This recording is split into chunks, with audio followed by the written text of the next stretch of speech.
marketing and advertising. So it's a tough one.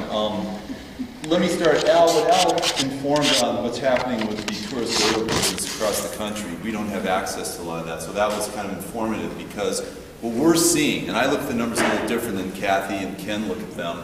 I break them out to be able to see where we're using our advertising and marketing efforts and where we see opportunities and where things aren't working so well, so we should make adjustments. I think that's critical.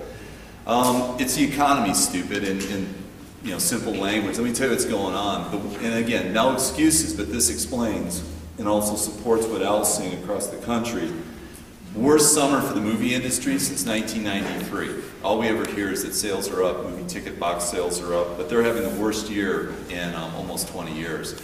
And we are flat. It's in a tug of war this year from what I'm looking at the numbers. We're down 3 versus a year ago, up 3, down 3. So generally about even to flat with last year.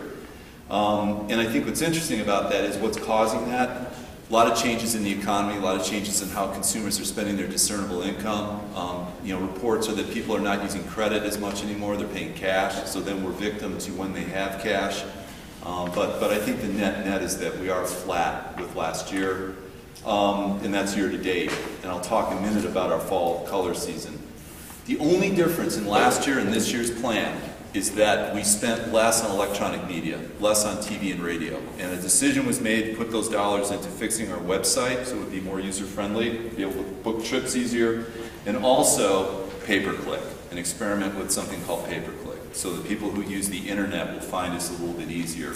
Jury's still out on how those things are working, but the plan will be delivered on budget, on plan, the same plan that has worked for us back in the years when we were generating 40,000 plus riders, and I think it's time to take a look at how that thing is put together and start to really make some hard decisions on the marketing side of the business, the product, the pricing, all of that, our offerings, and then look at our advertising and promotion and marketing to support those, and I think that's important. Again, we have spent the money that was allocated, and it's interesting that we are spending at equal levels with what other consumer railroads are spending for all of their presence and permanence. We call it trip guides, annual visitor guides, things like that. It's our electronic media and radio that makes us different. If we don't do those things, we don't see results. If we don't wake up the state of New Mexico, which accounts for 25% of our annual business, and that's just been an annual continual fight for over a decade, as Dick Collins and I have looked at the past numbers. Interestingly enough, by market, New Mexico, so if we're down to flat overall, New Mexico's holding up its end of the bargain at about 23 to 25%, where they usually are. Big disappointment in Texas. Texas, we were seeing huge growth, and we spent $22,000, not a lot, but enough for this railroad, $22,000 in key Texas markets where we know we've sold tickets in the past, and Texas has just dried up. I mean, not to the point of losing, but we've gone from 23% share of our total sales down to about 15%, where we were a few years ago. Can't explain that. We don't know why. And that's after we spent incremental dollars there. We just didn't blow those dollars. We put them in smartly. Colorado continues to slip. Colorado's down to about 13 to 15%, fluctuating in that range. Interestingly enough, Dick has shared historic numbers going back to the mid-90s, the late 90s, early 2000s. Colorado's never gone above 14% of our business. We don't know why.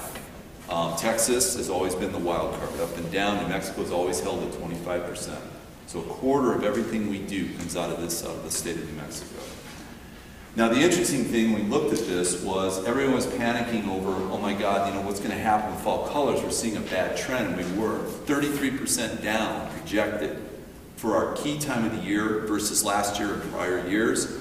So Ken, myself, and Eric, we sat down and we put together a plan to go in. We called it a fall colors heavy, electronic media. What we know has worked in the past. Drive time talk radio, news, weather, when people are in their vehicles, and then also television during key times, news and weather. We just don't spend willy-nilly. We put it where we know our audience, 50-plussers, are watching television. And I'm happy to say that we've cut that deficit in a week to 10 days. Now again, we're not up versus a year ago, but we were at 33% down. We're currently at 13% down versus a year ago. And here's the good news. It worked. Again, we're talking in negatives here, but New Mexico now is overproducing as a result. So instead of being 25% share of market, right now New Mexican consumers who have made reservations in the last 10 days are indexing at 33 to 35% of total reservations. So we know it's working. The challenge is that little bump there cost us any incremental dollars that we had in our budget. So we used our Colorado tourism funds that we were just awarded to put that money to work rather than just holding it until next year. So we took the $10,000 grant plus a little bit extra out of our incremental budget and threw it at this. So it proves it works. And I think that's the key findings right now. I wish we could say that we're way up. Obviously, we're flat at best. But I have to say, if we did not do the things we're doing, obviously, I think the damage would be a lot worse. So.